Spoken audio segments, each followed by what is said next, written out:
പല ആൾക്കാർക്കും പൊള്ളുന്നുണ്ടാവും. പൊള്ളട്ടെ. എന്റെ വീടിന്റെ ചുമരിൽ ഒരൊറ്റ ആളെ പടയുള്ളൂ, ഒരുപാട് പേരെ പടമൊന്നുമില്ല, അതെന്റെ തന്തേരെ പടം മാത്രമാണ്. ഞാൻ പറയൂല. വെൽക്കം ബാക്ക്, ജോക്കർ മലയാളിയിലേക്ക് എല്ലാവർക്കും സ്വാഗതം.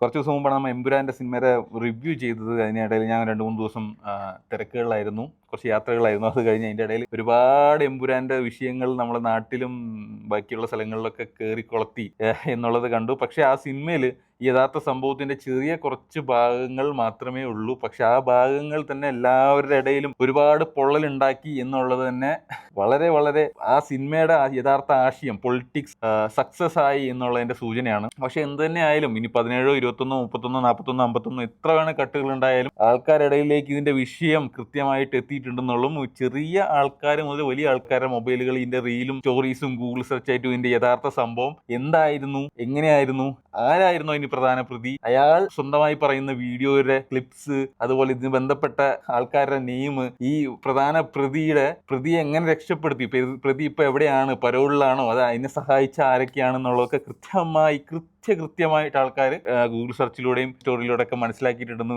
ഏകദേശം ഉറപ്പാണ്. അതുകൊണ്ട് ആൾക്കാർ മറന്നു, അല്ലെങ്കിൽ അതൊക്കെ കഴിഞ്ഞു എന്ന് വിശ്വസിച്ചിരുന്ന കഥകൾ ഇപ്പോഴും ആൾക്കാർ കുഴി തോണ്ടി എടുത്ത് പൊക്കിക്കൊണ്ട് വരുമ്പോൾ പല ആൾക്കാർക്കും പൊള്ളുന്നുണ്ടാവും. പൊള്ളട്ടെ. എന്തായാലും പൃഥ്വിരാജ്, മോഹൻലാൽ, ഇതിന്റെ ഇടയിലൊക്കെ ഒരാളെ പേര് ഒരിക്കലും മറക്കാൻ പാടില്ല, മുരളി ഗോപി. പുള്ളി ഇതിന്റെ ഒക്കെ സകല കോലാഹലങ്ങളും ഉണ്ടാക്കാൻ ഈ കഥ എഴുതി വെച്ച്, സ്ക്രിപ്റ്റ് എഴുതി വെച്ച, സ്ക്രീൻ പ്ലേ എഴുതി, ഡയലോഗ് എഴുതിയ ഈ മുരളി ഗോപി ഒരു മാപ്പും കോപ്പും ഇതുവരെ പറഞ്ഞിട്ടില്ല, ഇനി പറയേ ഇല്ല എന്നുള്ളത് തന്നെ നമുക്ക് വളരെ പ്രശംസനീയമാണ്. അയാളെപ്പോലുള്ള കലാകാരന്മാരാണ് ലോകത്ത് വേണ്ടത്. കാരണം വെച്ചാൽ ആള് നിഷ്പക്ഷമായി കമ്മ്യൂണിസ്റ്റിനെയും കോൺഗ്രസിനെയും ബി ജെ പിനെ എല്ലാവരും എതിർക്കുന്നു. പക്ഷെ ബി ജെ പിനെ എതിർത്തപ്പോൾ 17, 11, 21, 31 ഒക്കെ ആയിട്ട് കട്ടുകൾ വന്നു എന്ന് മാത്രം. കാരണം പ്രതിരോധമൊക്കെ അവർക്ക് അങ്ങോട്ട് അഡ്ജസ്റ്റ് ചെയ്യാൻ പറ്റുന്നില്ല. കാരണം വെച്ചാൽ തിരിച്ചു പറയാൻ, അല്ലെങ്കിൽ ഒരു ന്യായം പറയാൻ ഒന്നും ഇല്ലാണ്ടാവുമ്പോഴാണ് അവരതിനെ അടിച്ചമർത്താൻ ശ്രമിക്കുക. ഡിബേറ്റ് ആകുമ്പോൾ ഒരാൾ അങ്ങോട്ട് എറിയുന്നു, ഒരാൾ ഇങ്ങോട്ട് എറിയുന്നു. അതിന്റെ ന്യായം, കാരണം വെച്ചാൽ ന്യായം രണ്ടാൾക്കാരുടെ ഭാഗത്തും പലതായിരിക്കും. പക്ഷെ അത് പറയാൻ പൊതുവേദിയിൽ ആ ന്യായം പറഞ്ഞു കഴിഞ്ഞാൽ അതിനൊരു ബേസ് ഉണ്ടാവില്ല എന്നറിയുന്നതുകൊണ്ടാണ് ഇങ്ങനെ അടിച്ചമർത്തുന്നതും 17, 21 കട്ടാവുന്നതും. എന്തൊക്കെ പറഞ്ഞാലും മുരളി ഗോപിക്ക് ഒരു ഹാറ്റ്സ് ഓഫ്. മാപ്പും ഒരു കോപ്പും അയാൾ ഇതുവരെ പറഞ്ഞിട്ടില്ല. അത് അയാളുടെ മൂവിയിലും